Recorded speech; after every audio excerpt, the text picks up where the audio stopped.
Bien. Alors, mes chers amis, je voudrais rapidement échanger avec vous sur l'actualité. Mais j'ai d'abord voulu faire un petit tour là derrière. Les images que vous voyez derrière moi là, c'est dans cet espace. On met tout ce qu'il faut pour attirer les touristes à venir découvrir cet endroit qui change chaque jour que j'arrive ici. Quelque chose change. Et je trouve ça assez bien et assez encourageant. Le maire de mon pays, je demanderai au maire de Bala, au maire d'un Fondement-Kouet, au maire d'un grand île de Garoua, au maire de Yaoundé, à venir faire un petit tour ici. Pas seulement ici, dans des grandes villes. Voir comment les gens aménagent les villes pour faire venir le tourisme, pour permettre à la ville d'être attrayante, you know, de créer des choses qui permettent à la ville de vivre. Vous voyez un peu. Donc je vais aller lire un peu ce qui est écrit. Bon bref. Alors, mes chers amis, aujourd'hui est un nouveau jour. J'invite donc chacun d'entre vous, vous toutes et tous, vous qui avez eu la grâce du grand architecte de l'univers, de voir ce jour, de glorifier Dieu et de célébrer la vie. Appelez-le comme vous voulez, Zamba, Zambe, Zama, Tata Bessi, Loba, God, Job, Allah. Donnez-lui le nom que vous voulez, mais glorifiez-le et célébrez la vie. Sans lui, nous ne sommes rien et nous ne serons jamais rien. À chaque fois que... Et n'oublie pas de remercier les ancêtres méritants. Tous les ancêtres méritants. D'ici et d'ailleurs.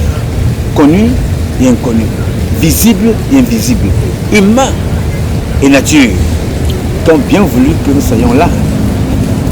Aujourd'hui. Parce que sans eux, je vous assure que nous ne sommes rien et nous ne serons jamais rien. Sans l'air, tu n'es rien. Sans l'eau, tu n'es rien. Sans la terre, tu n'es rien. Sans les arbres que tu vois là, tu n'es rien. Alors je rappelais cela ce matin à Kenneth en lui faisant comprendre que nous pouvons tous mourir. Tous, nous tous là, nous mourrons tous. Mais la nature va continuer de vivre. Mais si la nature n'existe plus, nous mourrons la seconde qui suit. Ce sont nos premiers ancêtres, la nature. Mais comme Dieu est magnifique, il a dit, j'ai tout créé. Tout a été créé. Avant vous, les humains. Mais je vous donne le pouvoir sur tout ce que j'ai créé. Mais dans ce pouvoir que vous a donné là, vous n'avez pas le droit de faire ce que vous voulez. Est-ce que vous savez qu'il y a des arbres qu'on ne déterre pas? Vous n'avez jamais vu un arbre qu'on déterre, l'arbre se lève, on coupe l'arbre là, il se reconstitue à la minute qui suit. On coupe un arbre, il est couché. Vous croyez que vous l'avez déraciné, il se reconstitue directement. Donc, Dieu nous a donné le pouvoir, il a donné beaucoup de pouvoir à la nature.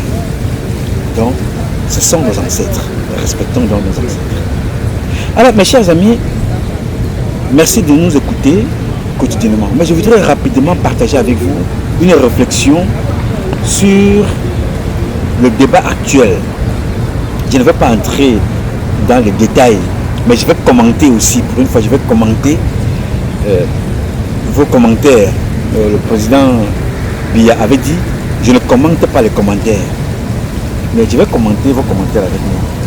Et je vais vous donner mon avis sur cette histoire du faux coup d'État manqué passant par le décret. Mais avant de commenter cela, je vous invite, toutes et tous, à suivre l'un des Camerounais que j'admire et que je respecte beaucoup pour sa franchise. On n'est pas d'accord sur tout, mais je respecte au moins son courage de dire ce qu'il pense, d'exprimer ses convictions. Lui, il est au Cameroun. Nous sommes ici. Je vous invite donc à écouter Valère Bessala. Écoutez et regardez. Je fais du document. Maintenant, je suis sur la lettre du document. Le document, quand vous le voyez, il est vrai. Ah bon? Avec tous les sauts. Je vous donne un seul indice. Oui. Je vous donne un seul indice. Oui. Le numéro d'ordre. Décret numéro BABA 203. C'est 203? Celui qui nomme le vice-président. Le premier document. Oui, celui qui nomme le vice-président. C'est 203. Tout à fait. Le dernier document apparent que le président lui m'avait signé, c'était le 202. Oui. Je parle sur le contrôle de ceux qui nous regardent. Ils peuvent regarder la numérotation de ce document. Alors, quelqu'un qui est au quartier Je reste seulement sur le numéro il avait même les scellés authentiques. Celui qui est au quartier, vous pensez qu'il intègre dans son esprit que le dernier décret de cette envergure du président de la République avait le numéro 202 pour qu'il mette le numéro 203 à la suite?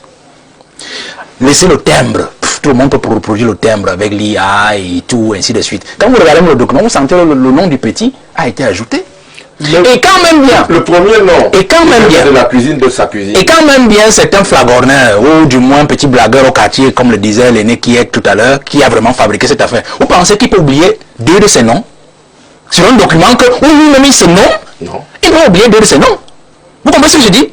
Dans la falsification, ils ont mis le nom et je crois un prénom et quelque chose comme ça. Oh, le gars a au moins deux prénoms et je crois 2 noms, quelque chose comme ça. Vous comprenez ce que je veux dire? Donc quand c'est un flagorneur, il se met lui-même entièrement pour qu'il n'y ait pas d'équivoque. La confusion de qui doit être vice-président. Ça, c'est des indices. La deuxième chose, c'est que moi, j'ai vu un autre nom circuler. Je pense qu'il faut le dire, puisque c'est le nom qui circule. Le nom du directeur adjoint du cabinet civil, je crois. C'est ça qui circule. La cuisine de sa cuisine. Non, moi, je dis ce que tout le monde a vu. D'accord. En tout cas, c'est le nom du directeur. Je ne l'ai pas vu. Hein. Non, moi, j'ai vu le nom du cabinet civil de la présidente de la République. Non, faites attention. Moi, je pense que voilà un mec qui a été sacrifié. Voilà. Exactement sacrifié. Ça veut dire que dans une affaire comme cela, je vous donne un indice. Pour trouver les vrais commanditaires. Il est brûlé complètement. Cherchez là où le gars a été pris. Là où le gars est détenu. Il est détenu où? Je vous mets tous au défi. Sauf qui est ici là. C'est que lui peut savoir. Je vous mets tous au défi. Le gars est détenu où? À la sécurité militaire. C'est quoi? C'est où? C'est quel lieu? On dit c'est la gendarmerie. Faux, professeur. À la gendarmerie nationale. De 2, dans quel service de la gendarmerie? Quel est l'enquêteur ou les enquêteurs qui le suivent? Vous avez entendu un seul écho de ce que ce bonhomme est quelque part et que sa famille même revendique sa disparition ou quoi que ce soit, ainsi de suite. Rien du tout. Jusqu'à aujourd'hui. Je vous donne des indices. Mais dites-moi, quand il partait remettre sa part de décret là, pourquoi là-bas amener la gendarmerie alors que là-bas, la CIATV, je crois que c'est la police qui est prégnante. C'est la police qui est prégnante, ce n'est pas la gendarmerie. À la CIATV, c'est la police qui est prégnante. C'est-à-dire que quand on parle de la sécurité directe là-bas, c'est la police. Pourquoi ne l'avoir pas amené à la police plutôt qu'à la gendarmerie? Et jusqu'à aujourd'hui, pourquoi le ministre de la Communication qui a sauté la semaine dernière pour nous dire comment le président se sent très bien, il n'est pas malade, il n'est pas hospitalisé, une affaire aussi grave comme celle-ci qui concerne aussi le président de la République n'est pas sorti. Pourquoi il n'est pas sorti? Non, je vous donne des indices. Je vous donne des indices pour comprendre que si vous voulez savoir quel était le nom qui était réellement derrière sur ce document, qui est cancer quelque chose, il faut plutôt chercher là où le gars se situe, du moins là il est détenu, et qui tient ceux qui les détiennent, du moins administrativement et politiquement. Interroger le silence de ceux qui les détiennent. De là où il est détenu. Alors c'est un silence très bavard qui en fait indique clairement les choses telles qu'elles sont aujourd'hui. Donc je ne voudrais pas que les Camerounais pensent que aujourd'hui quand on parle de ce vrai faux décret, non, c'est un vrai décret. Et je vous laisse le dernier indice, je sors par là. Pourquoi n'avoir pas divulgué le décret portant formation du gouvernement? Puisqu'on dit que le jeune homme portait 2 documents. C'est-à-dire un document qu'il nommait lui-même, supposément. Le vice-président. Et tout un décret portant nomination de tout un gouvernement. Pourquoi divulguer le décret qui concerne le petit lui-même et ne pas divulguer l'autre décret? Or, quand vous allez consulter donc, qui est là peut-être vu, le document portant formation du gouvernement, vous allez vous rendre compte que c'est tous les vieux qui reviennent du système qui sont dans le décret le gouvernement. Alors, posez-vous la question, vous pensez que cet enfant-là, il souffre de poubelles tous les jours, de l'eau rouge, des coupures d'électricité, des roues qui ne fonctionnent pas, des nids de poules et tout. Donc il s'assoit dans sa chambre. Il forme un gouvernement et il nomme encore les mêmes amis de Paul Biya dans le même gouvernement. Sans qu'il a rien à voir. Vous comprenez donc qu'il y a un souci, monsieur Pafaïs. Merci Valère Bessala. Bien. Vous avez écouté Valère Bessala qui argumente, qui pose un certain nombre de questions sur beaucoup de choses. Il est important de noter que ce que vous avez écouté là ne date pas d'aujourd'hui. Ce que vous entendez là, les faux décrets qu'on attribue au président, les vrais décrets qu'on attribue au président. Souvenez-vous, avant de poursuivre le sujet, qu'un jour, le ministre de la Justice un monsieur connu pour la réserve. C'est-à-dire que ce monsieur-là est tellement radin avec le verbe qu'on l'entend difficilement parler. Mais monsieur Laurent Esso, ministre de la Justice et garde des Sceaux, s'était levé un jour, il vous a dit, parlant à ses magistrats, parlant au corps de la magistrature, parlant à ses juges, à ses procureurs, à ses présidents des tribunaux, résister aux hautes instructions. Il a dit résister aux hautes instructions. Et quand vous regardez les hautes instructions, qui donnent régulièrement, qui animent les Camerounais avec ce mot-là, les hautes instructions du président de la République, c'était Ferdinand Ngongo, régulièrement, qui vient nous brandir tous les jours les hautes instructions du président de la République, a dit que le président de la République a fait ceci, le président de la République est monté, le président de la République est descendu. Respecter les hautes instructions chaque fois. Alors comme Laurent Esso, ministre de la Justice, connaît que la plupart des temps ces hautes instructions-là sont de fausses hautes instructions, il est venu vous dire résister aux hautes instructions. Parce que au Cameroun, il y a quelques têtes que je vais vous citer qui sont comme les frères du même ventre avec Biya. Des tombes. C'est-à-dire que les gars ne disent rien, ils ne parlent pas. Il y a donc Laurent Esso qui sait tout ce qui se passe dans la République. Parce qu'un patron de la justice est un procureur, est un enquêteur. Et quand tu viens le voir, tu lui dis tout ce que tu veux, il s'arrange à envoyer des gens enquêter. Donc Laurent Esso est l'une des personnes les plus renseignées au Cameroun. N'est-ce pas? Il y a Mbargangeli. Il y a Adolphe Moudiki. Il y avait le père Nyat. Dans la catégorie des personnes qui ne parlent pas beaucoup, je ne veux pas mettre Kaveh Djibril de son vivant. Lui, il était comme un comédien, comme le fou du roi.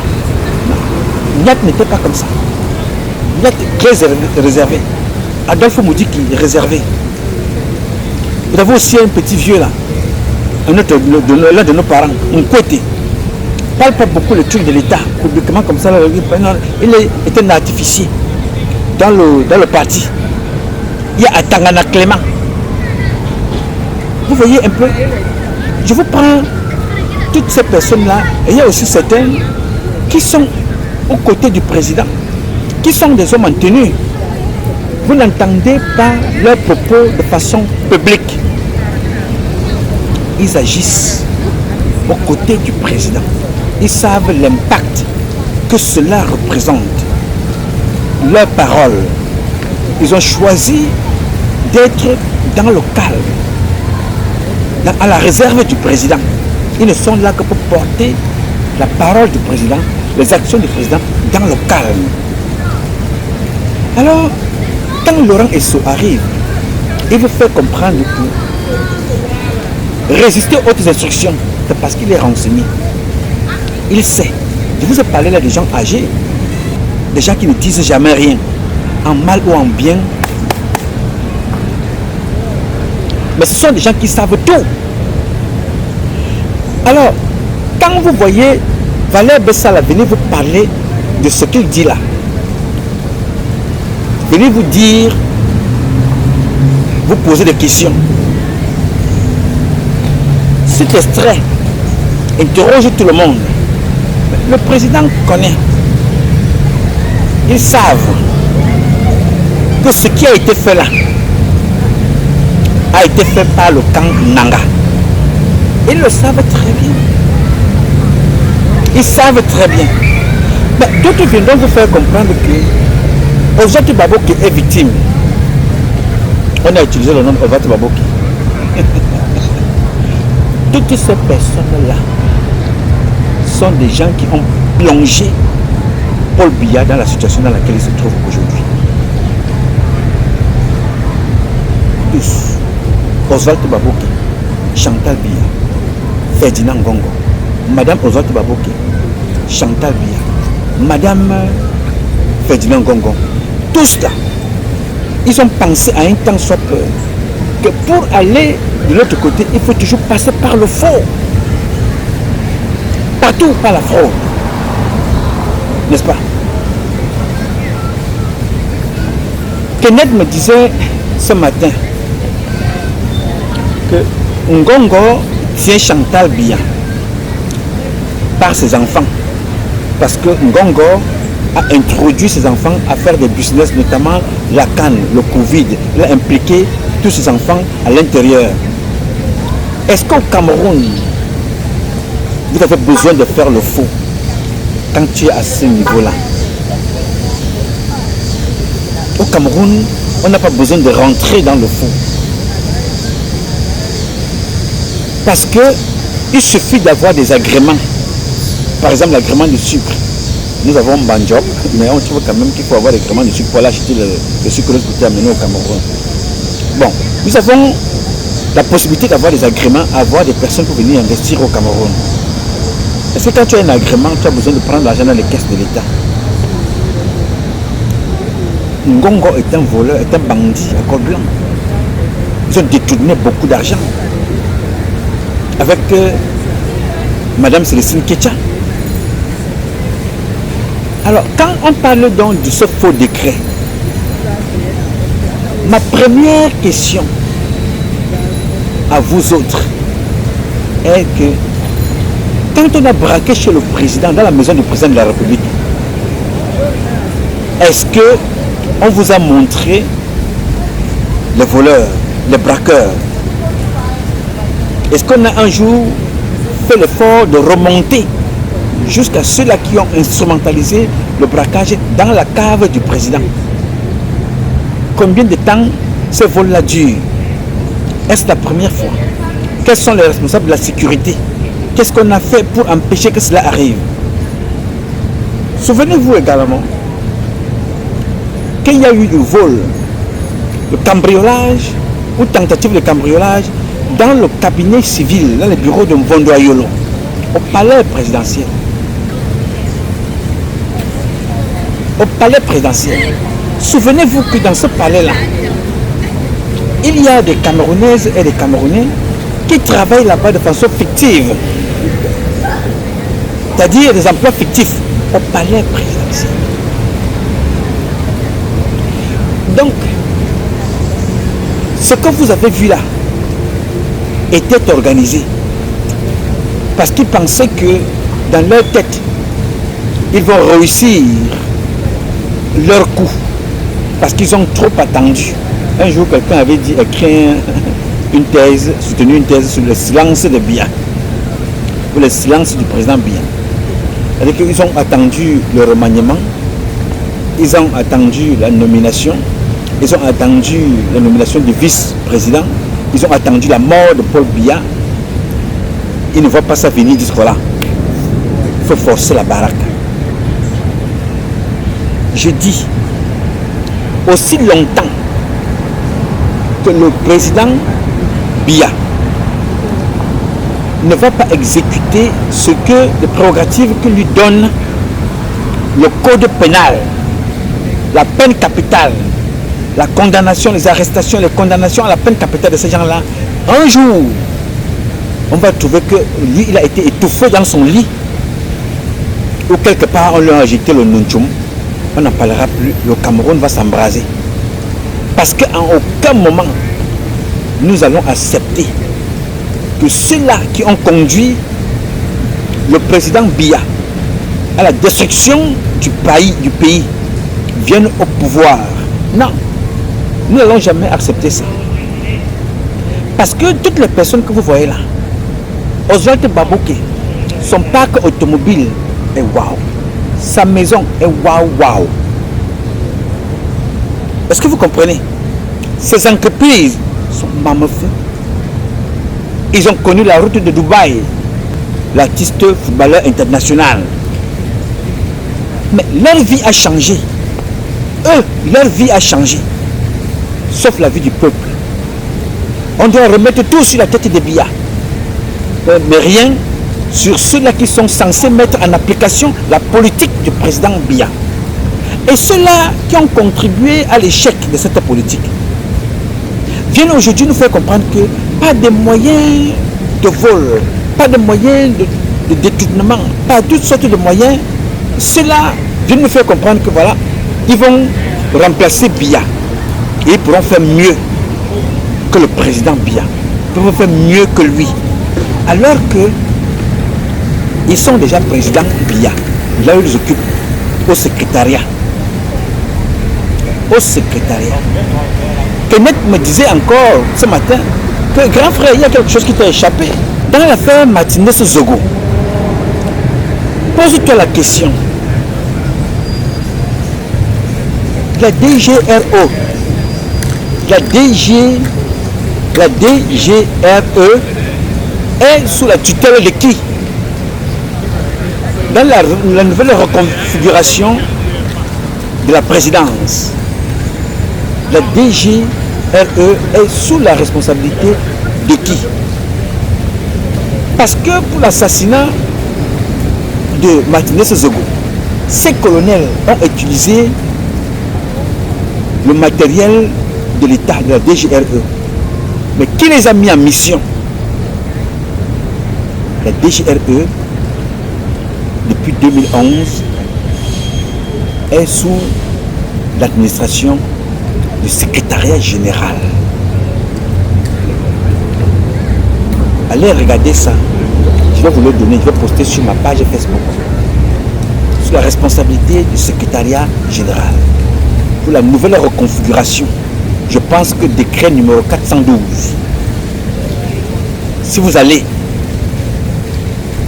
sur la page de la présidence, brc.cm là, sur le site, vous tapez le décret numéro 412 du 9 décembre 2011, la nouvelle reconfiguration de la présidence.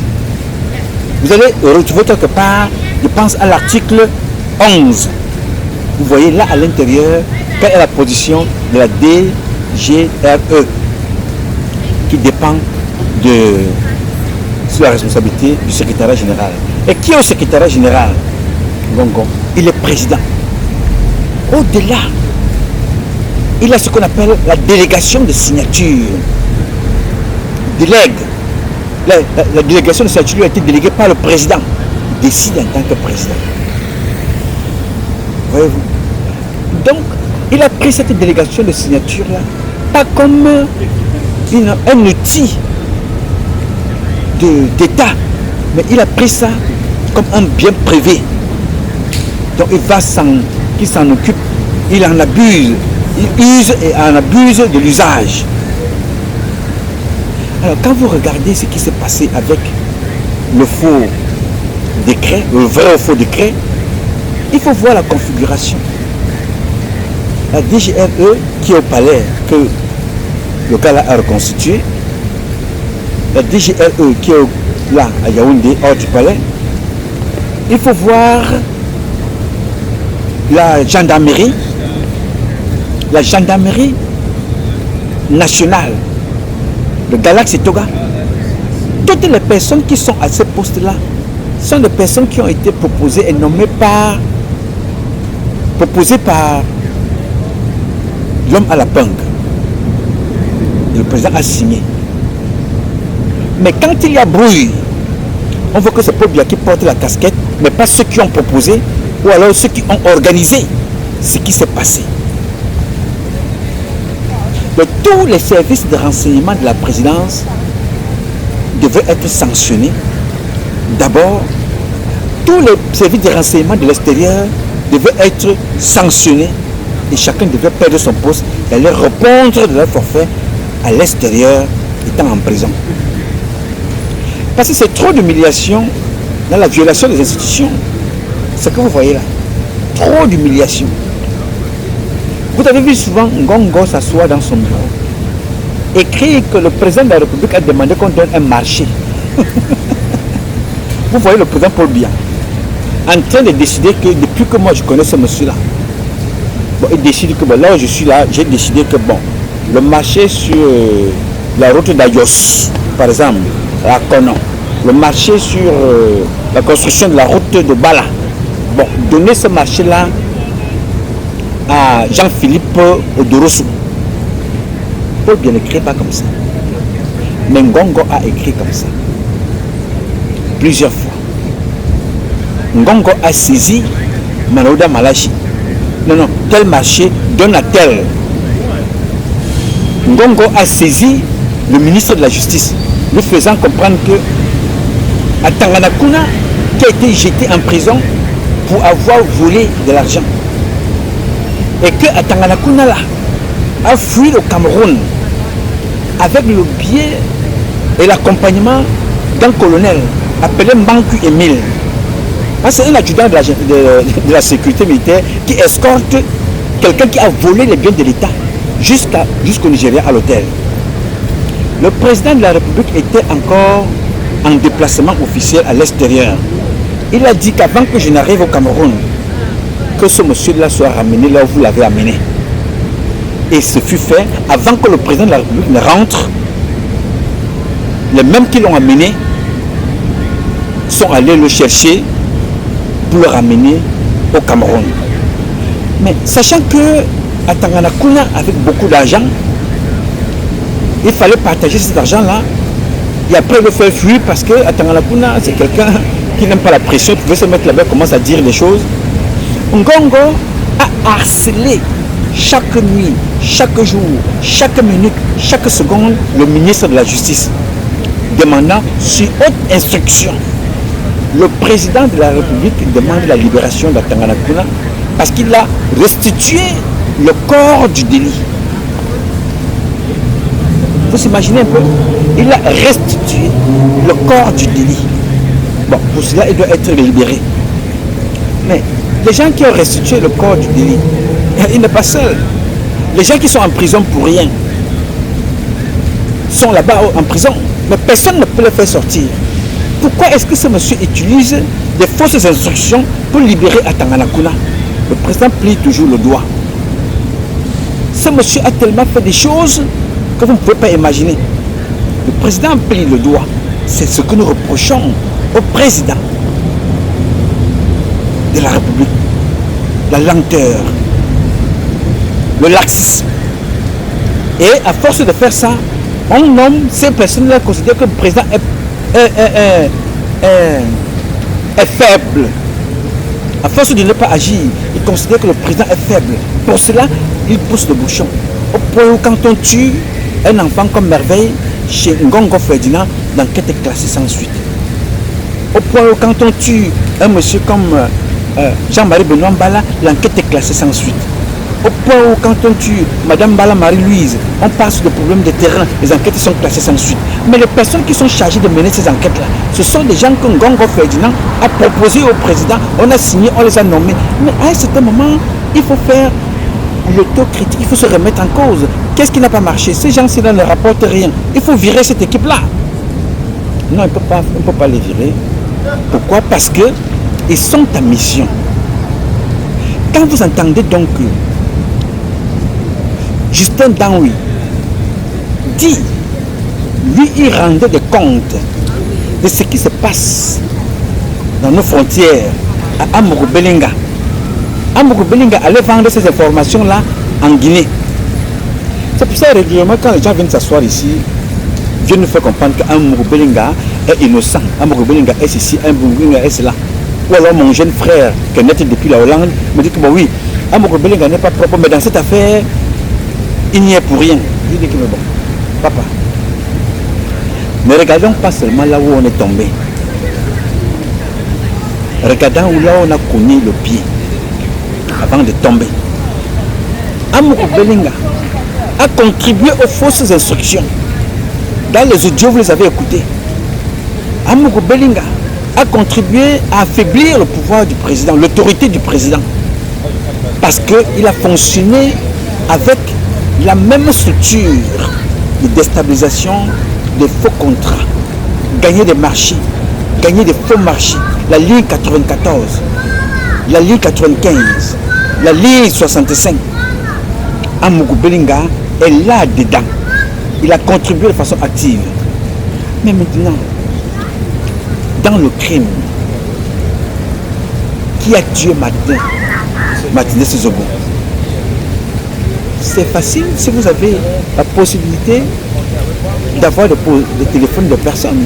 Vous n'allez pas dire que vous allez seulement écouter Nouma qui cause avec ses parents au Cameroun, ou bien les petits activistes, les enfants qu'on a jetés en prison, mais vous n'êtes pas capable de nous dire qui a fait quoi au Cameroun.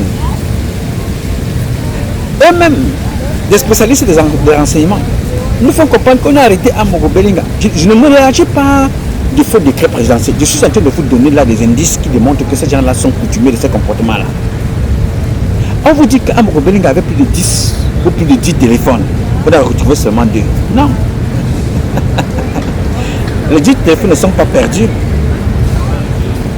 Les 10 téléphones ne sont pas perdus. Les 10 téléphones ont été récupérés par les gens de la même organisation des faux décrets. Pourquoi? Parce que Amogo Belinga les détenait eux aussi, ils les tenaient par les bijoux de famille, certains d'entre eux. Ils les tenaient avec des images. Pourquoi je vous dis ça? De façon péremptoire, je peux le certifier. Parce que, souvenez-vous que Amogo Belinga, un jour, a eu le courage d'enregistrer la femme du conseiller spécial à l'époque du président, aujourd'hui vice-amiral. Il a enregistré la femme du vice-amiral, Joseph Fouda, et il a publié. Il a enregistré et il a publié. Alors, s'il a enregistré cette dame-là, combien de personnes autres a-t-il enregistré dans d'autres postures, dans d'autres positions? Il a été avec l'ambassadeur nommé par le président. Il a insulté copieusement l'ambassadeur, humilié devant vous. C'est affaiblir l'autorité du président. Il a insulté le secrétaire général à la police. C'est affaiblir l'autorité du président. Il est allé à sa télévision. Il a humilié publiquement le patron de la police, qui est le frère aîné en âge de Paul Biya. Directement là, pendant 1 heure de temps, ou du moins plusieurs minutes, dizaines de minutes, dans sa télé, Mbaragangele. Alors, et vous avez vu un autre, en utilisant toujours le nom du président de la République, qui avait dit qu'il y a eu une réunion avec le président de la République, qui a demandé qu'on enferme Amogo Belinga, mais qu'on l'enferme dans ce qu'on appelait le Mimbok Medja. N'est-ce pas? Vous avez suivi cette affaire-là. Je suis seulement en train de vous rappeler parce que quand les choses comme ça arrivent, vous faites mine de ne pas vous rappeler de ce qui se passe. Et vous avez fait mine de découvrir le comportement de ces gens-là. Non, moi je ne les découvre pas. Ce sont les gens dangereux qui se sont activés à détruire l'autorité du président depuis très longtemps. Vous vous souvenez de cette affaire de Mimbok Medja avec l'un des frères d'Amogo Belinga, des gens qui ont choisi, merci, vous voyez, pendant que je suis là dehors, et le temps est en train de, la température chute, il commence à faire noir, tout de suite là, on nous a mis la lumière. Donc, je n'ai pas besoin de lumière, non, tout de suite la lumière apparaît comme ça, comme par magie. Donc je peux vous parler là, je ne serai plus dans le noir. Non, la lumière apparaît à un certain moment, on allume tout. Yes, sir. Alors, revenons à l'essentiel. Alors, quand vous voyez ça, vous vous rendez compte que c'est des comportements qui sont entretenus depuis très longtemps, sur haute instruction du président de la République. Ça passe quand ça n'engage pas le camp boulot. Ça passe quand ton action que tu as montée là n'engage pas le camp Nanga. Ta nomination passe, que ce soit fausse ou vraie, elle passe. Mais là, ça se bloque. Pourquoi? Ça se bloque parce qu'on se rend compte que non, là, il faut le contrôle, c'est le contrôle du pouvoir. Il ne faut pas vous amuser, mes amis. Un vice-président Si c'est un engagement, si c'est un boulot, on ne sait pas ce que ça va donner. Donc toute personne qui tente de s'amuser, on va la neutraliser immédiatement. Ça donne donc ce que ça a donné là. Ils savent très bien qui a fait quoi et qui n'est pas à son premier forfait. Ils savent très bien que le nom du président Paul Biya sert de caution à ces gens-là pour voler. Je posais la question à Kenneth aujourd'hui. Après la Coupe du Monde, vous allez voir que dans ce pays, les gens vont faire le bilan de ce qui est entré, de ce qui est sorti, combien ont coûté les billets, combien qui a gagné quoi. Au Cameroun, après la CAN, il y a eu un bilan. Vous savez ce que vous avez perdu à la CAN? À l'instant où je vous parle là, il y a des parents, les parents de Kenneth, à Yaoundé, à Douala, à Okola, à Garoua, à Ngaoundé, à Vomeka, quelque part partout au Cameroun, qui s'étaient endettés pour gagner de l'argent pendant la CAN, construire des boutiques, vendre des t-shirts. Personne n'a gagné un sou, ils ont même tout perdu, les stades sont tombés, les Camerounais sont morts, enquête classée sans suite. Toujours Ngongo Ferdinand. You know, on a brûlé les Camerounais dans une boîte de nuit pour camoufler un problème de détournement dans le Covid. On a tué un professeur, y compris un colonel qui est mort là-bas, à l'intérieur. Toujours les amis de Ngongo Ferdinand et de Chantal Biya. Enquête classée sans suite. Quelqu'un m'a fait comprendre que nous, tu parles comme si tu protèges Paul Biya. Tu prends ça comme tu veux.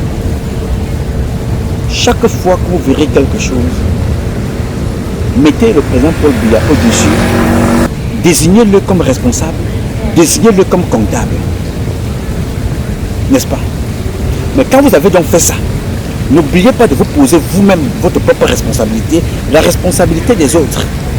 Et c'est ce qui nous a tués, nous tous, y compris me, including myself. C'est-à-dire, on s'assoit, on a toujours cru que c'est Dieu le problème.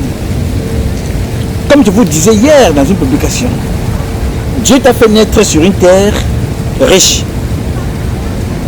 Mais cette terre-là ne te bénéficie pas, ne te profite pas. Mais tu vas encore à l'église pour demander à Dieu de changer ta vie. Mais il y a des gens qui ne sont pas nés sur la même terre riche que toi. Ils viennent de la Chine, ils viennent des autres pays. Ils viennent chez toi, à la maison. Ils commencent à creuser cette terre-là pour prendre la richesse qui est dans cette terre et ramener chez eux. Alors que toi, que Dieu a fait naître là, tu te laisses sur cette terre-là, tu vas t'asseoir dans une salle qu'on a appelée l'église, où quelqu'un vient te raconter que non, si tu ne réussis pas, c'est ta mère qui est sorcière, c'est ton père qui est sorcier, c'est ta tante qui t'a attaché, c'est ton oncle qui veut te tuer. Quelqu'un vient te dire ça. Quand tu vas voir cette personne à l'église, tu quittes le chez toi. Là où il y a la terre qui est riche, de toutes sortes de richesses, tu quittes cette terre-là. Et tu vas à l'église, t'asseoir là-bas, demander à Dieu de te donner ce qu'il t'a déjà donné. Et les gens, les Chinois qui viennent là, ne demandent rien à Dieu. Ils viennent prendre chez toi et s'en vont parce qu'eux ne croient pas en Jésus, ils ne croient pas en Mohamed. Ils viennent prendre et ils s'en vont. Je ne veux pas, vous faire comprendre que Biya est Dieu, mais il est le représentant de l'État du Cameroun. Moi, Biya m'a tout donné. Toi, patron de la gendarmerie, il t'a tout donné. Ngongo, il vous a tout donné.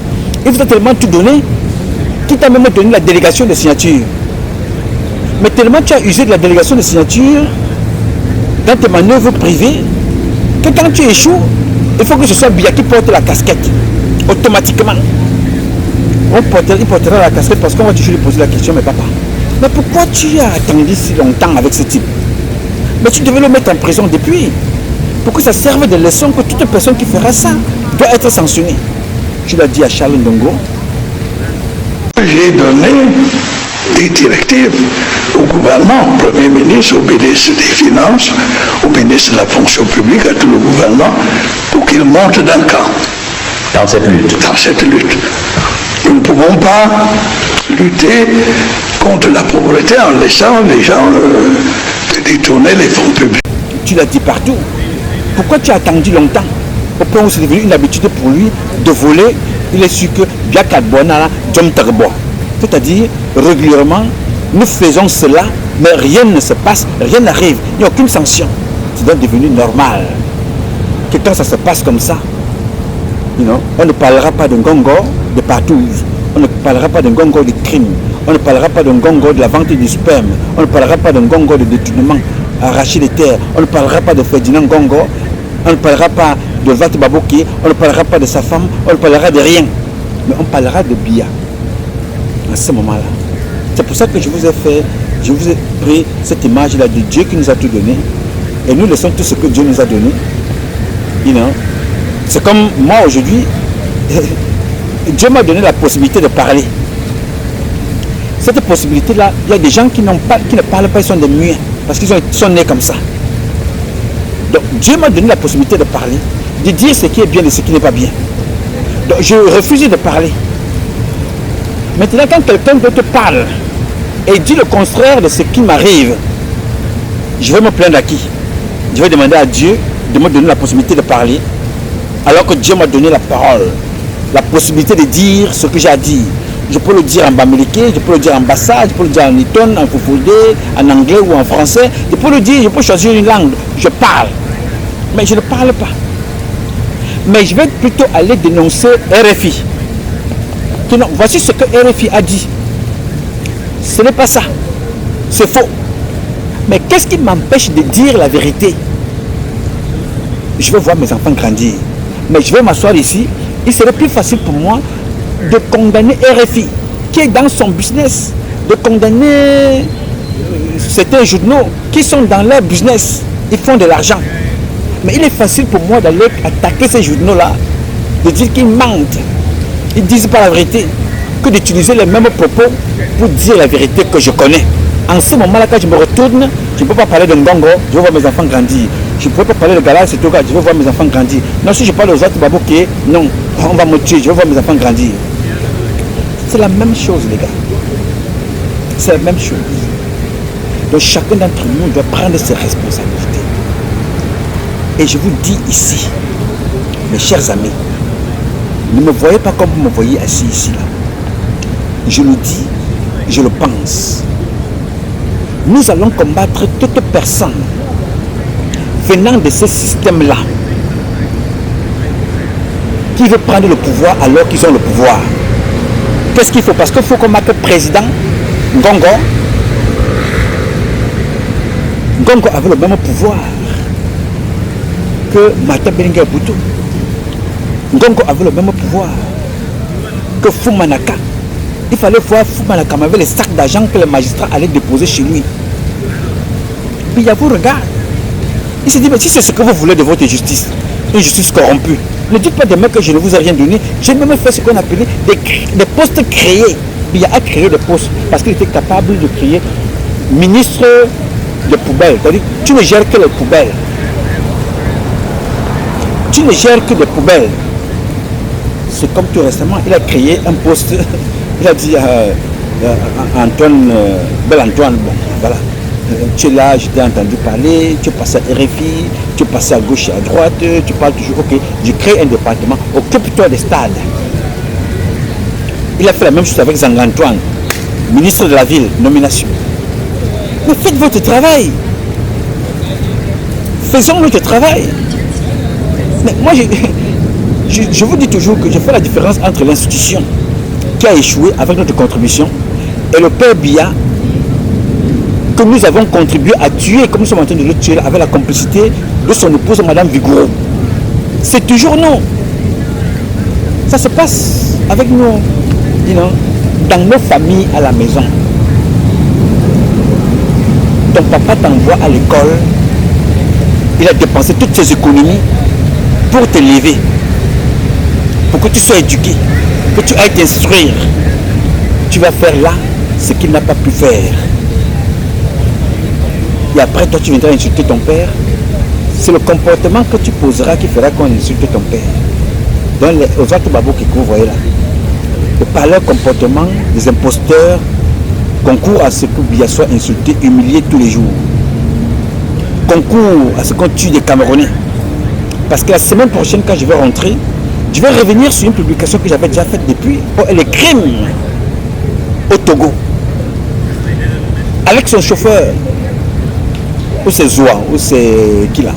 Je vais revenir là-dessus avec tous les éléments pour vous rappeler que chaque fois que je parle d'une personne ici, je ne parle pas parce que je déteste la personne. Je ne parle pas parce que j'ai un problème d'ordre personnel, je ne l'ai même jamais rencontré. Je parle avec toujours un sentiment que ces gens-là pensent qu'ils servent qui? À quel moment penseront-ils qu'ils servent le peuple camerounais? À quel moment feront-ils honneur à celui qui les a nommés? À quel moment feront-ils honneur à la République, au drapeau camerounais? Comment pensent-ils que la vie des Camerounais doit se résumer à leur petit comportement, à leur petit égoïsme? Comment pensent-ils que cela sera possible éternellement?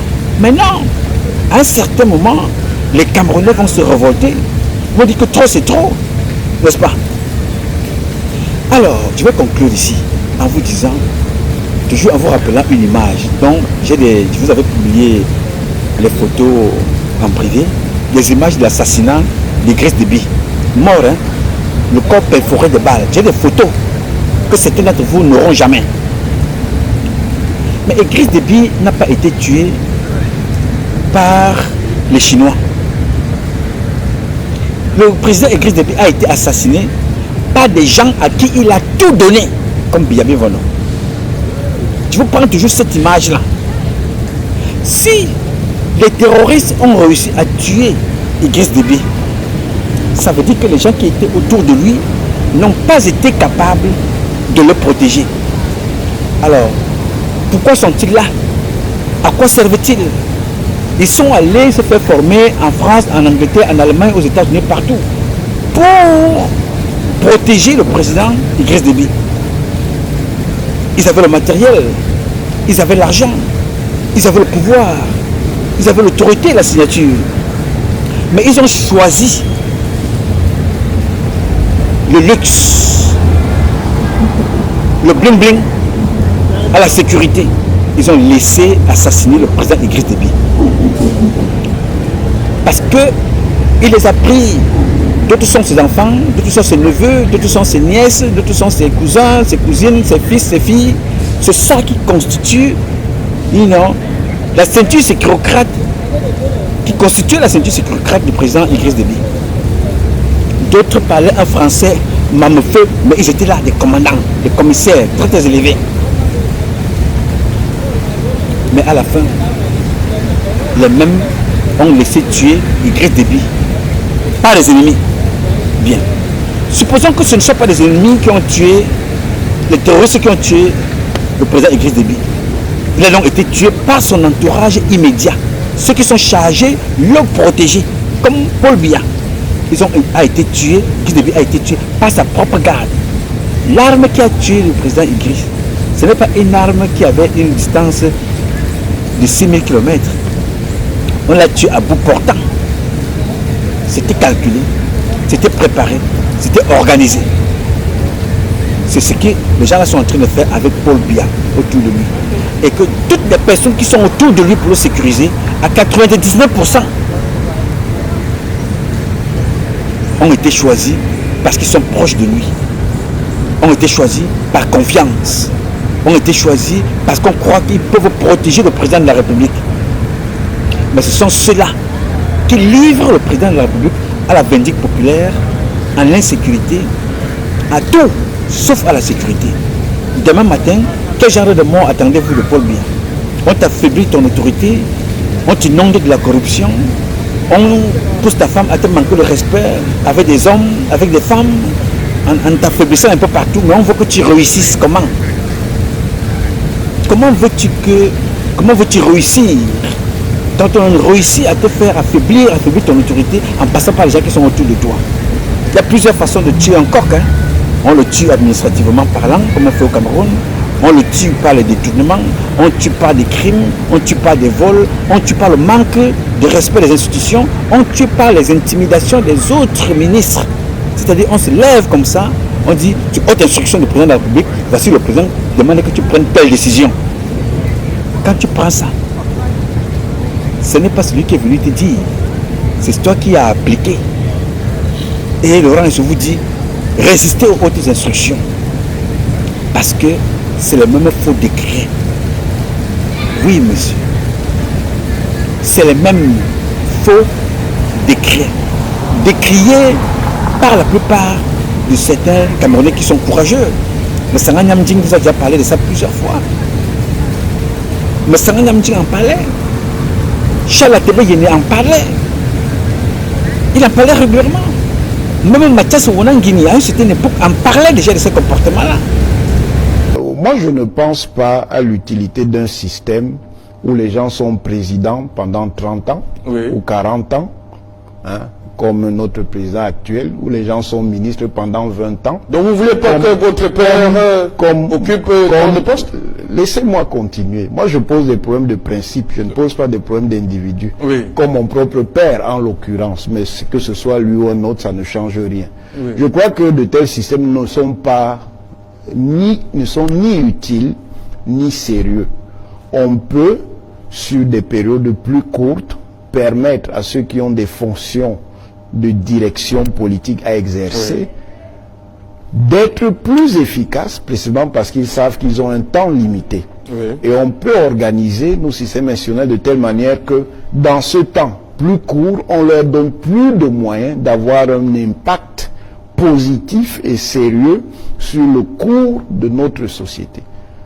Voilà pourquoi moi, ce genre de système ne m'intéresse pas. Parce que même si vous avez des personnes talentueuses, brillantes, ayant même une certaine orientation morale, pour le dire simplement, bon cœur, dans un tel mécanisme, il y a toutes les chances que ces personnes soient perverties par les systèmes d'intérêt qui se cristallisent évidemment chaque fois qu'il y a un pouvoir, un ordre de pouvoir. Et à un certain moment, elles n'auraient plus ni le talent, ni les qualités qu'elles avaient au départ. Parce que ces intérêts sordides vont les détourner de ces voies-là. Donc moi, je ne crois pas trop à ce genre de choses. Et j'estime d'ailleurs que pour qu'on ait une société véritablement plus stable, au-delà de la stabilité apparente et la stabilité médiocre qui est la nôtre, nous sommes bien stables, mais nous ne sommes pas stables de manière à prendre en charge de façon satisfaisante les aspirations et les ambitions de la plupart de nos citoyens, qu'on ait des sociétés qui fonctionnent sur une autre base que celle-là. Voilà. Non, je ne vous parle pas de moi parce que moi, j'en parlais déjà très longtemps et j'écrivais. Moi, j'en parlais déjà depuis très longtemps et j'écrivais. Bon, maintenant, est-ce que mes paroles arrivaient de l'autre côté? Je n'en sais trop rien. Mais tellement j'avais l'amour de ce que je faisais de mon service, de l'armée, que je me suis dit, si je reste dans ce pays, je continue de parler ici. Non seulement je vais amener le désordre dans l'armée, je vais empêcher le président de faire son travail, je préfère aller loin. Aller très très loin. Et continuer de dire la même chose. Oui, monsieur. Je suis donc parti. Et ça dure plus de 3 décennies aujourd'hui. Je suis toujours là. Donc, je voulais ici vous faire comprendre que ce qui est en train de se passer, il y a plusieurs façons de tuer un président, comme on a tué Idriss Déby. Ngongo, Ferdinand, Oswald Baboké, avec Madame Vigouroux, ont délibérément choisi de tuer celui qui les a tout donné. Ils ont tué ses enfants, ils ont détruit la carrière de ses enfants, ils ont détruit l'éducation, ils ont détruit l'autorité du président, ils ont détruit son pouvoir. Aujourd'hui, ils veulent l'éliminer. Après avoir fait tout ça, ils veulent être des présidents. Mes chers amis, je vais donc vous faire comprendre que vous avez souvent entendu, je vous avais dit que la révolution qui se fera au Cameroun, elle ne se fera pas comme ce qui s'est passé chez Idriss Déby, comme ce qui s'est passé au Gabon. Elle ne se fera pas comme ce qui se passe dans d'autres pays, mais elle se fera. Mais vous ne sortirez pas de là indemne. Non.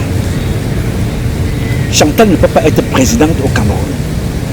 Ngongo ne peut pas être président au Cameroun. Oswald Baboké ne pourra pas être président au Cameroun. Nous allons nous battre par tous les moyens. Que le moment venu, les Camerounais soient capables de choisir celui-là qui les sortira de cette merde dans laquelle nous avons été plongés depuis plusieurs décennies par la même bande de voleurs et de bandits à col blanc. Le combat sera rude. Ce ne sera pas facile, il sera rude même. Mais il va falloir le faire à un certain moment pour que le Cameroun ait une troisième république digne de ce nom. Parce que le monde est en train de se préparer à des choses que vous ne voyez pas venir. Le Burkina, le président vient de sortir des relations avec, rompre des relations diplomatiques avec la France. La France, dans ses propos et leur comportement à l'Union européenne, ces gens-là ne sont pas bêtes. Stratégiquement parlant, si vous regardez très bien, Emmanuel Macron ne ressemble pas à quelqu'un qui veut quitter le pouvoir. Parce qu'il se dit que je risque de finir comme Nicolas Sarkozy en prison. Les dossiers de corruption, les dossiers de la pédophilie, les dossiers de la consommation de drogue, les dossiers de magouilles qui entourent mon gouvernement. Quand je vous parle de pédophilie, ce n'est pas moi qui dis ça. C'est les médias français. La lutte contre la pédophilie n'existe pas dans notre pays. C'est terrible, c'est très important ce que vous dites. Ah mais moi j'ai des enfants de 11 ans qui devraient être en 6e qui ont des MST, madame. Et que l'État français a transformé en prostituées en quelques semaines. Les enfants sont livrés à base de plusieurs sites. Il y en a un notamment, Sex Model. Une fois que vous avez repéré le signal pour avoir un enfant, vous regardez si elle vous convient. On parle d'enfant. Ce site, on a l'adresse IP, on a le numéro de téléphone de l'enfant. Personne ne fait rien. On a demandé au gouvernement de le fermer en septembre et personne ne le fait. C'est un fait. Écoutez ce qu'il disait aussi à propos de ce qui se passait chez lui dans ses soirées. Moi, quand j'ai fait des soirées dans mon appartement, il y avait des policiers, il y avait des gars de la BAC, il y avait des hommes politiques, évidemment. Et qui prenaient de la cocaïne, de la 3-MMC, des gens très connus. Qui pèsent dans le pays. Ah oui, bien sûr. Qui ont fait la loi, qui sont au pouvoir. Bien sûr. Monsieur Abel-Boyer. Mais tu sais, aurais dû insister pour avoir les noms là. Tu sais ce qu'il dit, de toutes les manières. Ce qu'il dit, c'est un secret de Polichinelle, pardon, en réalité, on le sait tous. Moi-même, dans le cas de l'accompagnement de filles qui sortent des réseaux de prostitution des mineurs, elles me disent que parmi les clients, elles ont eu des gens très connus, très puissants. Mais Monsieur Le Cornu, autant sa mesure peut être intéressante, mais il aurait dû aller au bout et expliquer ce qui s'est passé dans son cabinet. L'information notoriété publique. Hein, ouais. Michel Stoumbov, qui était son conseiller chargé de l'agriculture, qui a fait une overdose fin décembre dans une soirée chemsex, tellement déchirée, ce sont les pompiers qui sont venus le chercher. Et puis j'ai creusé un peu, tu sais par qui était organisée cette soirée chemsex? Par le directeur régional des finances publiques d'Île-de-France, Hugues Bier-Charenton. C'était chez lui en fait, qui lui-même était défoncé. Alors, le gars du cabinet de Le Cornu, il s'est fait virer, mais Monsieur Charenton, il a été recasé à Bercy. C'est un mec qui touche 21 000 € par mois avec nos impôts. Donc, faudrait que Le Cornu puisse être comment? Ils sont peut-être sortis. Mais non, mais pourquoi l'autre a été viré et l'autre a été recasé déjà? Ça a été traité de deux manières différentes. Deuxièmement, l'hypocrisie, elle est où? Le marché du trafic de stupes, c'est 7 à 8 milliards. Ça veut dire on a déjà perdu le combat en réalité. On a perdu le combat. Il y a tellement de drogue, il y a tellement de possibilités de se reconvertir dans d'autres consommations. Et maintenant, tu prends le test salivaire. Il faut savoir qu'en ce qui concerne les opioïdes et les hallucinogènes, ils sont pas tous détectables par la salive, il faut des prises de sang. Donc on va pas au bout de la chose. C'est une hypocrisie pour se dire, allez, on va agir, mais ça ne va rien changer du tout en réalité. Bien. Les médias qui encouragent, il est facile qu'on condamne quelqu'un qu'on accuse de violer une fille quelque part, une femme majeure, que de condamner un pédophile, membre du gouvernement. Il est facile, vous avez vu qu'ils ont eux-mêmes décidé de contrôler les membres du gouvernement qui prennent la drogue. Mais on ne publie pas le résultat en France. Ouais, Seigneur. Un petit amant comme votre. Écoute des choses. Donc, Emmanuel Macron ne fait pas partie du pouvoir. Du moins, son comportement donne l'air de quelqu'un qui ne veut pas partir. Parce qu'il dit, ah, j'ai vu que ce pays-ci a mis Sarkozy en prison. Mais moi aussi, j'ai fait des choses. Je ne veux pas que je me retrouve en prison. Alors, qu'est-ce qu'il faut que je fasse? Il faut m'unir aux autres pour attaquer Poutine. Pour cela, moi, Premier ministre anglais, je dois démissionner. Et quand je démissionne, il faut que j'aille demander être candidat de l'autre côté, du côté de l'OTAN. Parce qu'entre-temps, d'ici quelques mois, le poste de l'OTAN sera vacant. Alors là, je vais engager avec les forces de l'OTAN une attaque forte avec Emmanuel Macron contre la Russie. Vous regardez ça parce que c'est contre la Russie. Mais vous ne voyez pas les conséquences de l'autre côté. Parce que pendant qu'ils vont faire ça, on regardera que Poutine sera occupé à contrer, à combattre avec ces gens-là.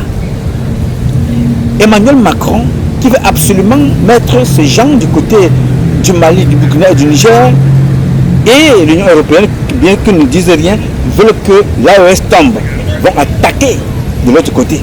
Mais attention, ce n'est pas seulement de l'AES qu'il s'agit. Il s'agit aussi du Cameroun.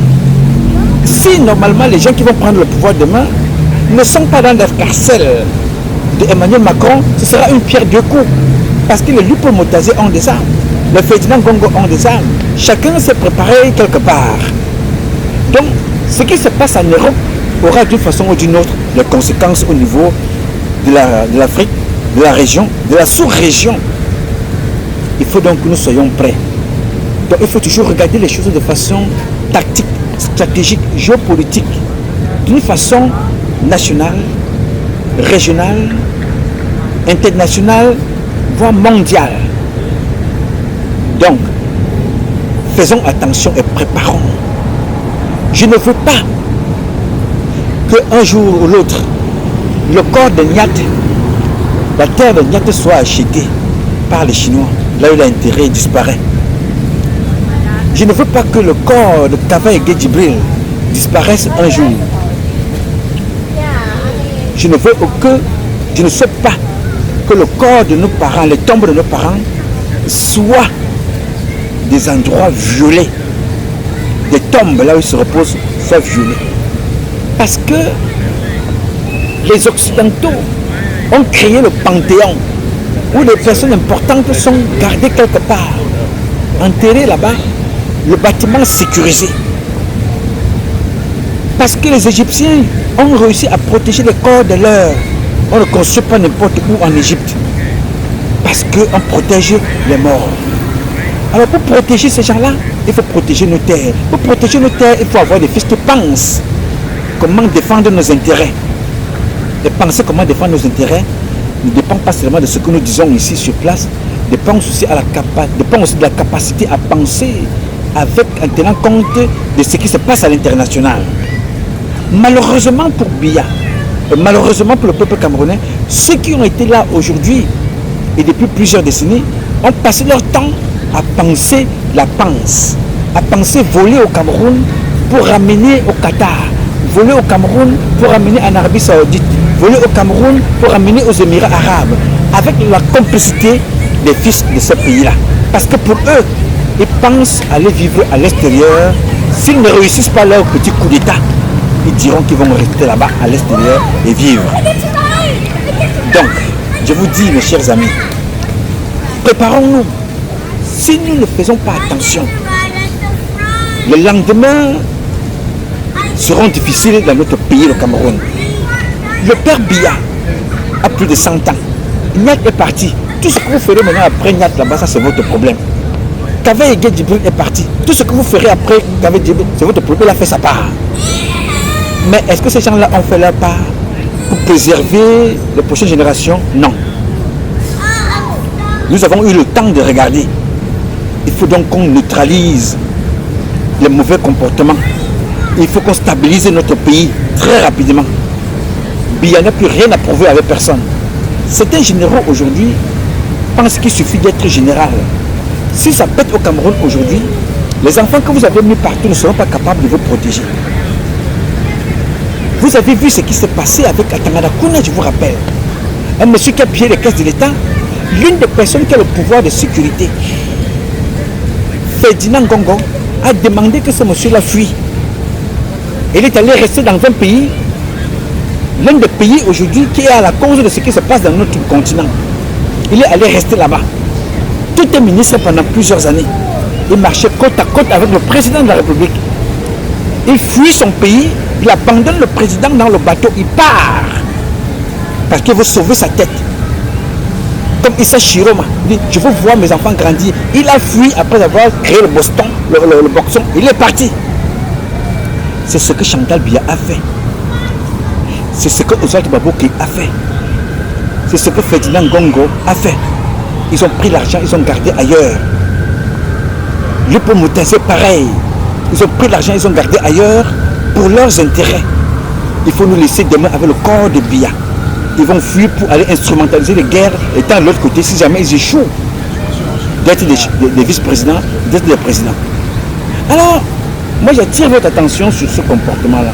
J'attire votre attention sur ce qui se passe parce que demain matin, toi général, toi qui observes ça, en regardant tu te dis bon, ça concerne Biya.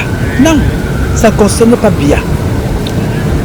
Monsieur le vice-amiral Mondoua, il ne suffit pas d'aller signer des accords pour aller prendre les faux bateaux, bien les navettes, aller signer un peu partout. Alors que nous pouvons en avoir de neufs. Parce que vous pensez que vous rendez service à des gens qui peuvent vous amener à la présidence un jour, passant par des couloirs, carabinés. Non. Monsieur le vice-amiral, vous ne rendez pas service ni au peuple camerounais, ni au président de la République, ni à la marine, ni à vous-même, ni à vos enfants. Rien ne prouve que vous, Mondoua, vous n'allez pas vous coucher aujourd'hui et ne pas vous réveiller demain. Vous avez vu les gens aller se coucher et ne pas se réveiller. Vous avez enterré beaucoup de généraux au Cameroun. Vous les avez vus. Est-ce que vous pensez que vous êtes éternel? Que laisserez-vous aux enfants demain? De mauvaises décisions?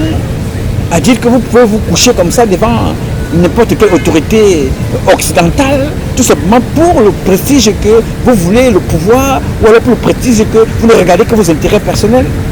Non. Est-ce que ce qui se passe à la marine là peut se passer en Chine? Est-ce que ce qui se passe chez vous se passe en France? Là vous partez. Est-ce que ce qui se passe chez vous se passe au Portugal? Non les gars.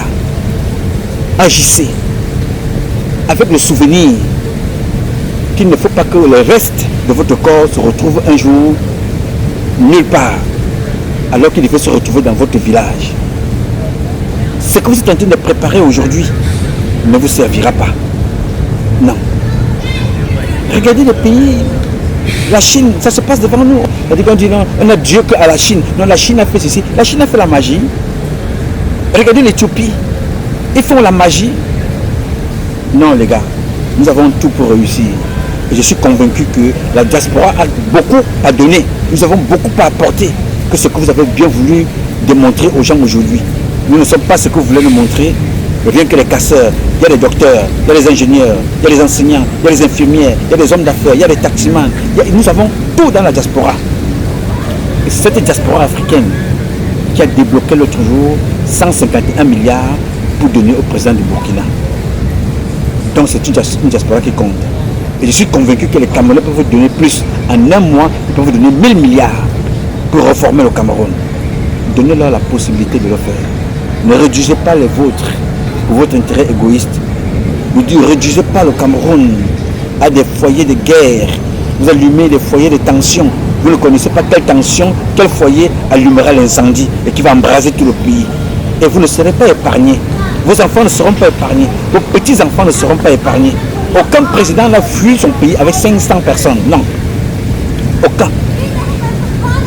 Le président fuit son pays quand il a la possibilité de fuir avec sa femme ou son enfant, ou ses enfants. Mais entre-temps, d'autres sont restés sur le carreau, comme là-bas chez Idriss Déby. D'autres sont restés sur le carreau, comme en Tunisie. Mais à la fin, que sont-ils devenus? Il n'y a pas plus sécurité que de sécuriser la fin de sa carrière dans son propre pays. Et vous avez eu tout pour sécuriser le Cameroun. Mais vous croyez que ce sont les Libanais qui peuvent vous protéger alors qu'ils sont incapables de protéger leur propre pays. Et nous allons tous mettre tout ça sur le bien. Quand le père est fatigué, qui agit à sa place? Vous accusez le père? Moi j'ai vu les enfants Bamoun. Non, c'est une image que j'ai beaucoup aimée. Vous voyez le chef Bamoun, le chef traditionnel, le roi Bamoun, le roi, le jeune là. Un jour, pendant que ceux qui s'agitent là, en France, là, pour aller attaquer les chefs à gauche, à droite, les Bamoun sont sortis, ils ont dit que venez essayer seulement, pensez seulement essayer. Vous allez voir ce qui va vous arriver. N'est-ce pas? Je vous dis, ce n'est pas le roi Bamoun même qui parle. Ce sont des enfants qui ne sont même pas de la cour royale. Ils ont seulement un point commun. Ils sont musulmans, ils sont Bamoun. Ils sont chrétiens, ils sont Bamoun. Faites tout ce que vous voulez. Mais essayez là, vous allez voir. Nous sommes les seuls à insulter notre président. C'est normal. C'est l'institution. N'est-ce pas? Dans ce pays-ci, là, aujourd'hui, qu'un émigré se lève, insulte, j'allais dire Macron, oui aussi, insulte Donald Trump. Tu es américain, demain matin tu verras une solution pour t'enlever ta nationalité. Chez nous au Cameroun, on insulte notre père. On vit aux États-Unis, on vit en France, on insulte, on raconte nos vies. Critiquons toujours, parce que c'est la critique qui élève.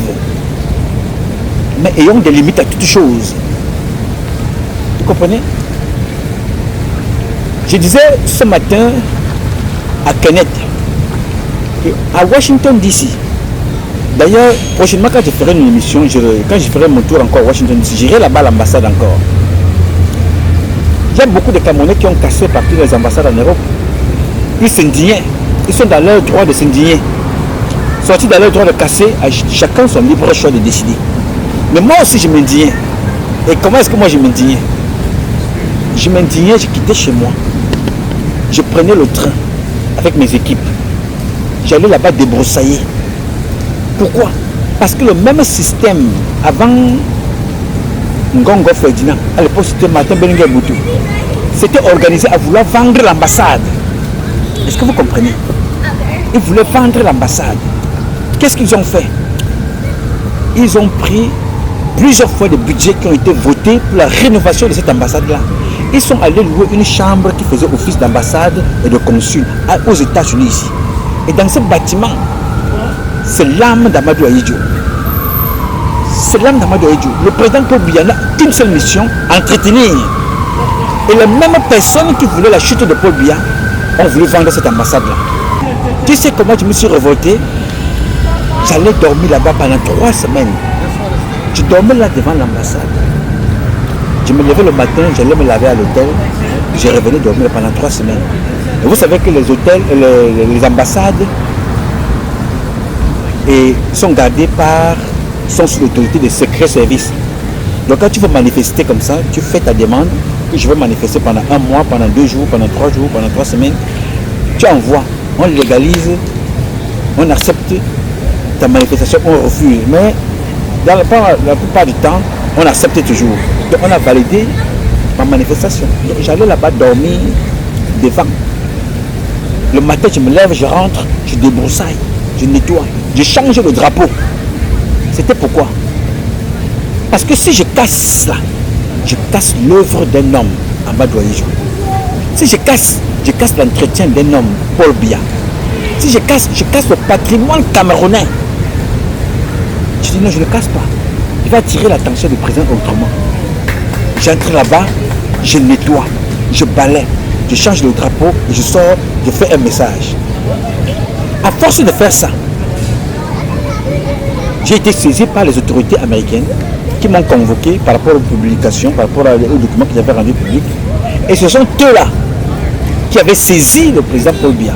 Pourquoi? Parce que moi, quand j'écris, je publie, on va dire le contraire au président de la République, on ne certainement pas dire au président que bon, le gars que vous voyez là, monsieur le président, on pense qu'il lui manque une case. Si vous le dites, c'est vous qui êtes sur place. Mais quand le président avait été saisi par le département d'État, parce qu'ici, la police n'a pas le droit de saisir un ambassadeur ou de le convoquer. On passe par la diplomatie, parce que ce sont les diplomates. Alors, cela avait été fait ici. C'est comme ça que je m'étais indigné pour garder l'ambassade que vous voyez là. Après avoir volé 2 fois le budget, le 3e budget est arrivé quand le président avait demandé qu'on chasse. Il avait chassé l'ambassadeur, il a chassé le comptable de l'époque qui s'appelait François Ngoubéné. Et l'ambassadeur de l'époque s'appelait Charles Atangana Bienvenu. Il les a chassés. Ils sont tous partis. C'était l'action d'un Camerounais, un seul Camerounais, qui au début de cette action était seul. Mais au fil du temps, je me suis retrouvé avec d'autres frères qui venaient, qui sont adjoints à moi, comme Ejacha, le pasteur Ejacha qui est à Washington DC. Ils venaient là-bas, on débroussait. Vous avez ces vidéos-là. Pourquoi nous n'avons pas cassé? Parce que nous avons une autre vision du combat. Ceux qui cassent, ils ont leur vision du combat, leur façon de se révolter. Moi, ma façon de se révolter est différente. J'attire l'attention du président, j'attire l'attention de vous autres en agissant autrement. Je m'en vais nettoyer. C'est même possibilité, je finance les travaux. Parce que c'est moi qui ai financé les drapeaux que j'ai fait venir du Cameroun. J'ai financé le transport pour là-bas. Personne au Cameroun aujourd'hui ne fait le tour du Cameroun pour regarder que les drapeaux là, il faut les changer. Alors que nous avons Sika. Le seul moment où Oswald Baboké a pensé au logement du président de la République, les logements de l'État, les résidences de Douala du président, c'est-à-dire que l'État du Cameroun a eu les résidences du chef d'État dans toutes les régions ou presque. Vous savez que pendant les élections là, Oswald Baboké, c'est lui qui avait gagné le marché pour la réfection des résidences. Le président n'a pas mis pied dans une seule. Il a mis l'argent dans la poche. Avec ça, nous voulons réussir. N'est-ce pas? Mais dans d'autres lieux, vous voyez que des gens, ces palais-là, sont des lieux touristiques, de patrimoine public, où de temps en temps, les gens, des associations, une association qui a l'autorité de l'État, est là pour collecter des fonds. Parce que nous avons visité ces endroits-là, les événements sont souvent organisés là-bas à l'intérieur. Comme aux États-Unis, les gens vont visiter la Maison Blanche. Oui, monsieur. Ce n'est pas gratuit. Oui. L'invitation est gratuite. Mais à l'intérieur, là-bas, quand vous y êtes, dès que vous sortez, au moment de sortir, il y a le cercle est fait de façon que à la sortie, vous tombez sur une bibliothèque. Faites tout le tour de la Maison Blanche là-bas à l'intérieur. Faites tout ce que vous voulez, vous ne pouvez pas vous envoler. Vous allez vous retrouver à la sortie devant un petit marché à l'intérieur de la Maison Blanche. On vend les tasses, on vend les badges, on vend les livres, on vend l'histoire du palais, on vend les catalogues, on vend tout. Cet argent-là va dans une association, je ne sais pas à quoi ça sert, mais ça sert. Mais quand toi tu prends l'argent de la réfection, tu mets dans ta poche pour acheter des voitures, pour amener à Dubaï. Et Dubaï vous fait comprendre que, mais attention, vous dites qu'il n'y a pas d'argent au Cameroun. Ils disent qu'ils ont vendu 4 grammes d'or. Non, nous avons reçu 9 tonnes d'or de Oswald Baboké. 9 tonnes d'or de ce groupe-là. Oswald Baboké, Kessas Baboké, Chantal Biya, Ferdinand Gongo. Ils nous ont livré 9 tonnes d'or. Ils vont ravitailler un pays autre que de s'enrichir pour leur propre pays. Nous faisons du mal à qui? À Biya. Ce monsieur-là partira un jour, à 100 ans, il partira. Mais nous allons avoir le même problème d'eau, d'électricité. Alors que quand vous allez dans des hôtels à Dubaï, vous êtes content d'aller faire des réunions à Dubaï. Les conseils d'administration ont été organisés du Cameroun à Dubaï. Pas de Dubaï au Cameroun, mais les gens quittent pour aller faire ça à Dubaï. Mais là, ils sont contents. Ils sont fiers d'eux, n'est-ce pas? Non. Je voulais vous faire comprendre que, mes chers amis, si nous ne faisons rien pour nous-mêmes, les autres le feront à notre place. Et ce ne serait pas pour nos intérêts, ce serait pour leurs intérêts. Donc préparons-nous. Ce qui se passe dans le monde, ce qui se passe au Cameroun, il faut que ça se passe avec nous, avec vous, pour que nous puissions compter. Les gens qui s'installent au Cameroun là, ne s'installent pas pour nos intérêts. Vous voyez que les Libanais, ils achètent les quartiers. Les Chinois, ils achètent les terres. Mais les Oswald Baboké, ils prennent leur argent, ils vont s'installer ailleurs. Parce qu'ils se disent que quand ça va exploser, nous allons rester avec le cadavre de Biya. Et ils vont fuir. Oui, monsieur. Mata Belenga, vous te pensez pareil. Amadou Ali pensait pareil. Foumanakam pensait pareil. Ali Mabengoro pensait pareil. Amboko Belenga pensait pareil. Tous ces gens-là pensaient aussi pareil. Jusqu'au jour où la suite, vous la connaissez. Donc, il faut que l'exemple des autres t'inspire des comportements à ne pas faire. Il faut que les actes des autres t'inspirent des comportements à capitaliser et à faire mieux. Quand c'est bien fait, quand c'est fait dans le sens de l'intérêt général, quand c'est fait dans le sens de respecter, de valoriser celui qui vous a nommé, quand c'est fait dans le sens de nourrir et de célébrer Dieu, faites-le. Si ce n'est pas le cas, combattez tout ce qui est mauvais pour l'intérêt de la nation, pour l'intérêt du peuple camerounais. C'est pour ça que je vous parlerai toujours, parce que Dieu m'a donné cette force de dire ce que je pense. Je n'ai pas toujours raison, mais je dis au moins ce que je pense, quitte à en avoir le contraire de ma pensée, de mon propos, de mes convictions, par d'autres personnes, en me prouvant que j'ai tort. Mais j'ai eu le mérite de dire ce que je pense. Alors c'est ce que je voulais partager avec vous. En conclusion, ce que vous avez vu comme décret, les auteurs se connaissent. Ils ne devaient plus être là depuis près de 10 ou 15 ans aujourd'hui.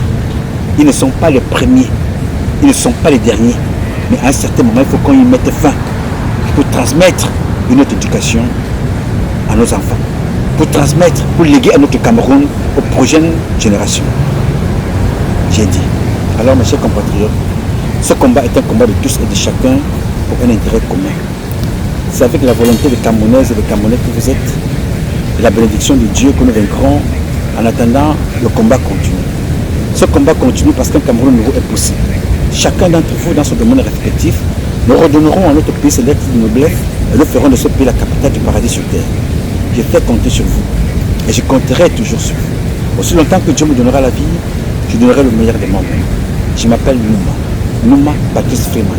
Je réponds au 001 551 666 1027. I love you, but God love you more. Thank you.